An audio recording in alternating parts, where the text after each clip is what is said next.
dynasty. With a golden spoon in hand, she studied at the prestigious Kim Il-sung University and even attended school in Switzerland. This privileged upbringing grants her access to enormous wealth, private jets, and exclusive fashion. Always by her brother's side, she is next in line in North Korean politics, playing a major role in increasing and maintaining the wealth and lifestyle of the Kim dynasty. But that's just the tip of the iceberg. There's so much more about her lavish life, so let's get into it.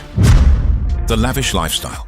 Kim Yo-jong, the younger sister of North Korean leader Kim Jong Un, has emerged as a powerful figure in the country's political landscape. Beyond her political maneuvers, she also enjoys a lifestyle that many could only dream of. From luxury properties to a fleet of yachts, her life is a sharp contrast to the lives of ordinary North Koreans. Kim Yo-jong reportedly owns multiple high-end properties that reflect her wealth and status. Among these is a vast estate located in the capital city of Pyongyang. This estate is equipped with luxurious amenities that one would typically associate with the homes of the world's elite. Imagine big gardens, marble floors, and state-of-the-art facilities, all tucked away in a country known for its severe economic hardships. But the luxury doesn't stop there. Kim Yo-jong has access to several private islands off the coast of North Korea, which are outfitted with lavish villas and recreational facilities. These islands serve as exclusive retreats where she can escape the pressures of politics. In a country where many citizens struggle to afford basic necessities, the contrast of Kim Yo-jong's lifestyle is stark and frankly a bit shocking. When it comes to leisure activities, Kim Yo-jong has a fleet of luxury yachts at her disposal. These aren't just run-of-the-mill boats. They include some with Olympic-sized swimming pools and high-end features that rival those of the finest resorts. Picture her sailing along the coastline, sipping champagne as she enjoys the sun, while others back home are dealing with food shortages. It's a lifestyle that's hard to fathom. Kim Yo-jong's access to these vessels speaks volumes about her standing within the North Korean elite. They are symbols of the Kim family's vast wealth and the privileges that come with it. Traveling for Kim Yo-jong is an affair that most of us can only dream of. She has access to private jets that allow her to jet around the world without the hassles of commercial travel. Whether attending diplomatic events or family vacations, her travel arrangements are top-notch. Exclusive cruises are also part of her travel repertoire. These luxurious voyages allow her to explore the world in style. While she enjoys these lavish trips, it's essential to remember that such luxuries are absent from the lives of ordinary North Koreans, who often face restrictions on their movement and travel. Kim Yo-jong indulges in a variety of elite leisure activities that showcase her wealth and social status. Skiing is one of her favorite pastimes. North Korea has several ski resorts that cater to the elite, and Kim Yo-jong has been known to frequent these locations. Imagine her gliding down the slopes, dressed in designer ski gear, while many citizens can't even afford to heat their homes in winter. Horseback riding is another activity she enjoys. This pastime is often associated with nobility, and in Kim Yo-jong's case, it symbolizes her elite status. The stables likely feature some of the finest horses in the country, and riding serves as both a leisure activity and a way to project power and grace. Swimming is yet another activity she enjoys, whether in the luxury pools of her private villas or on her yachts. The access to these lavish facilities underscores her position in North Korean society, where most citizens struggle to find clean water, let alone a swimming pool. As the world's youngest billionaire, Kim Yo-jong has a significant fortune that contributes to her luxurious lifestyle. She inherited stakes in valuable enterprises, including holdings in Nexon, a major South Korean gaming company. These stakes were valued at around $2.5 billion, making her and her sister Kim Jong-min substantial shareholders in this successful business. This inheritance has allowed her to maintain her lavish lifestyle and play an important role in the management of her family's wealth. However, it's important to note that this wealth comes from a regime that operates in secrecy, often engaging in illicit activities to bolster its finances. Kim Yo-jong is believed to play a significant role in managing Office 39, an organization responsible for overseeing vast amounts of wealth generated from both legitimate and illicit activities. This office is essential for the regime's funding and enables the Kim family to enjoy their luxurious lifestyle while rewarding loyalists with high-end goods and services. Office 39's operations are complex and shrouded in secrecy. It is said to control everything from international smuggling operations to the acquisition of luxury items. This means that while Kim Yo-jong is enjoying her luxury lifestyle, it's largely funded by activities that often violate international sanctions and exploit the suffering of ordinary North Koreans. The Kim family's penchant for high-end goods is no secret. They have a taste for luxury cars, designer clothes, and Swiss watches. These items are symbols of wealth essential for projecting power and status, both domestically and internationally. Kim Yo-jong's connection to Office 39 suggests that her lifestyle is funded through the activities managed by this organization, directly linking her to the acquisition of luxury imports. This consumption of luxury goods takes place in a country where many citizens are struggling to meet their basic needs. Reports of food shortages and economic hardships abound, yet the Kim family continues to indulge in extravagance. It's a bit like having a gourmet meal, while the neighborhood potluck consists of instant noodles. The ruling elite seem to have a buffet of choices, while the rest are left with takeout menus they can't afford. North Korea has a robust propaganda machine that often portrays its leaders as selfless and devoted to their people. Kim Yo-jong benefits from this narrative, as she is often depicted as a caring sister and loyal supporter of her brother. However, the reality of her lifestyle tells a different story. While ordinary North Koreans are led to believe that their leaders live modestly and sacrifice for the good of the nation, the truth is quite the opposite. Kim Yo-jong's lifestyle is one of excess, funded by the very system that oppresses the populace. This dissonance between propaganda and reality poverty is a critical aspect of life in North Korea. While Kim Yo-jong enjoys her luxury properties, yachts, and extravagant travels, many North Koreans struggle just to find their next meal. Her lifestyle is a glaring example of the vast inequalities that persist in a country where the ruling elite live in grandeur, while ordinary citizens face daily hardships. In a world increasingly connected by social media, her lavish lifestyle raises eyebrows and questions. It's as if she's on a never-ending vacation, while most North Koreans are just trying to make it to the next meal. You have to wonder if she thinks a staycation involves moving to another one of her villas. After all, in her world, it's all about finding the right beach to lounge on, while the rest are just trying to find a seat at the dinner table. The elite upbringing.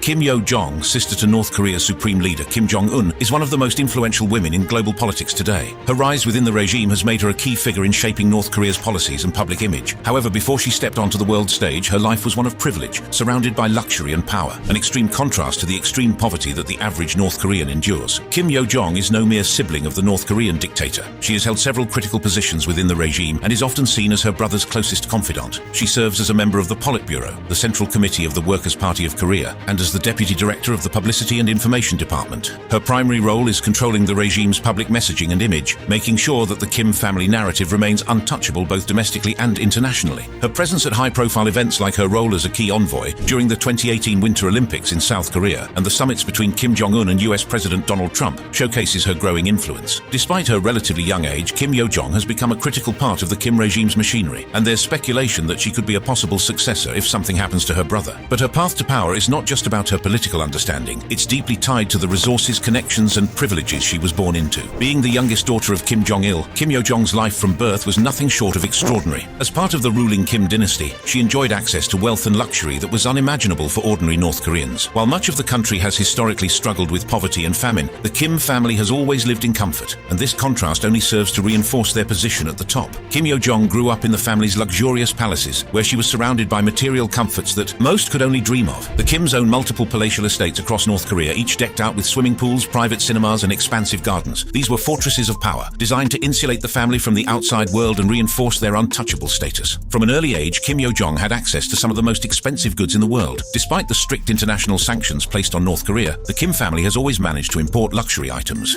Swiss watches, designer clothes, imported cars, and even gourmet food from around the world were just a part of her everyday life. Her father, Kim Jong-il, was known for his love of French cognac and fine dining, habits that he passed down to his children. This excess was a sign of the family's immense wealth and also their ability to circumvent sanctions and continue living in luxury, even when the country was crumbling economically. The Kims, including Kim Yo-jong, were often surrounded by the North Korean elite at exclusive events. Their lifestyle included private performances by some of the best entertainers in the country, extravagant parties, and access to anything they wanted at any time. While ordinary North Koreans lived under strict surveillance and faced harsh punishments for stepping out of line, the Kim family enjoyed complete freedom, protected by an inner circle of loyal officials and military officers. Kim Yo-jong's education also reflects her elite upbringing. In the late 1990s, she, like her brother Kim Jong Un, was sent to Switzerland for schooling. Attending a prestigious private school in Bern, she lived a relatively quiet life under the alias Park Mi-hyang, a common Korean name designed to hide her true identity. Her education abroad highlights two key aspects of the Kim family's privilege: access to elite schooling and the desire to keep their children safe from the harsh realities of North Korean politics. While in Switzerland, Yo-jong experienced a drastically different environment from her homeland. Bern was cosmopolitan and open and exposed her to Western values and cultures, but her time in Switzerland was also heavily monitored. She wasn't free to live a normal student life. Constant surveillance and a carefully crafted narrative ensured that she remained out of the public eye, blending in with other international students. It's reported that she lived in a modest apartment with other North Korean students, but modest is a relative term considering the access she still had to the finer things in life. Her education in Switzerland highlights a recurring theme in the Kim family's strategy: securing the best resources for themselves, regardless of the situation back home. At a time when the country was experiencing the arduous march, a period of widespread famine and economic hardship in 1990, Kim Yo-jong was studying at one of the best schools in the world, in one of the wealthiest countries. This education gave her not only academic knowledge, but also a broader understanding of international politics and diplomacy, something that would prove invaluable in her later roles within the regime.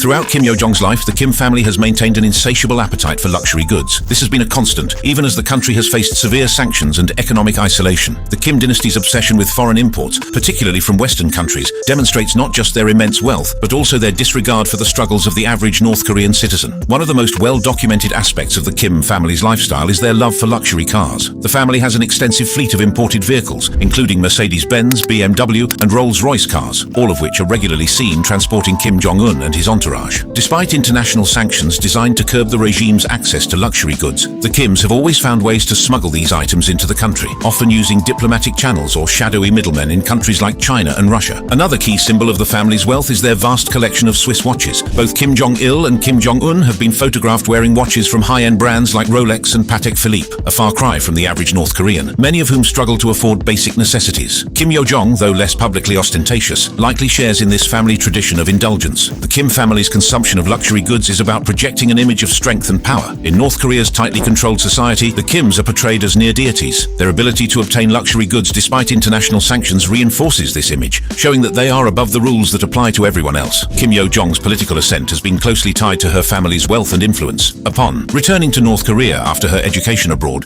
she quickly began working within the regime. Her first significant role was within the Publicity and Information Department, where she was responsible for shaping the regime's narrative and controlling the image of her brother Kim Jong Un. Her role in propaganda is crucial to the regime's survival. North Korea's government relies heavily on the careful curation of information, both for its citizens and the international community. Kim Yo-jong's job is to ensure that the Kim dynasty remains untouchable, reinforcing the narrative that they are the rightful leaders of North Korea and the only ones capable of guiding the country through its struggles. Many analysts believe that Kim Yo-jong's rise within the regime is a direct result of the family's wealth and power. The Kim dynasty has maintained control over North Korea for more than 75 years, and its vast resources allow it to place trusted family members in positions of power. For Kim Yo-jong, her elite upbringing not only gave her access to the best education and material comforts, but it also provided her with the connections and influence necessary to climb the ranks of the regime. As a prominent member of the Kim dynasty, Kim Yo-jong's life continues to embody the extreme wealth and power of her family. She is often seen in public wearing tailored high-end clothing, a stark contrast to the simple utilitarian garments worn by most North Koreans. Her public appearances are carefully choreographed to maintain an image of calm, control, and superiority, reinforcing the idea that the Kim family is above the fray of ordinary life. But behind this carefully cultivated image lies a disturbing reality. While the Kim family lives in luxury, North Korea remains one of the poorest and most repressive countries in the world. The vast majority of its citizens face food shortages, limited access to healthcare, and little to no personal freedom. The country's economy is largely stagnant, with international sanctions further crippling any attempts at growth. For many North Koreans, survival is a daily struggle, and the gap between their lives and the lives of the ruling elite has grown into an unbridgeable chasm, marked by extreme wealth for a few and severe hardships for many.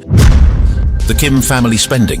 The Kim family's living conditions are far from what most North Koreans experience. Their primary residence, the Kumsusan Palace of the Sun, is a sprawling, heavily fortified complex that serves as both a mausoleum and a symbol of power. The palace holds the embalmed bodies of Kim Il-sung and Kim Jong-il, and its maintenance alone costs millions annually. This building is packed with state-of-the-art security systems, making it one of the most heavily guarded places in the world. Kim Jong-un's beach house in Wonsan is another massive property. Unlike the Kumsusan Palace, which is more of a public display of reverence for the family's legacy, the Wonsan beach house is about personal enjoyment. It's a luxury retreat with private beaches, pools, and expansive views of the ocean, and it's one of Kim's favorite places to relax. Pictures of this mansion reveal that it's surrounded by lush gardens and isolated from the rest of the country, making it a perfect getaway. This luxurious retreat stands in sharp contrast to the homes of everyday citizens, many of whom live in cramped, state-assigned apartments. Despite international sanctions banning the sale of luxury goods to North Korea, the Kim family has managed to build an extensive collection of high-end cars. Kim Jong-un, in particular, is obsessed with luxury vehicles, and his fleet is said to include over 100 cars. Some of the most notable models in his collection are Rolls-Royces, Mercedes-Benzes, and Audis. These cars are not only a status symbol, but also a tool for maintaining control, as they allow Kim to project power and wealth both domestically and internationally. The most expensive vehicle in Kim's collection is his custom Mercedes-Benz Maybach S600, which is valued at $1.7 million.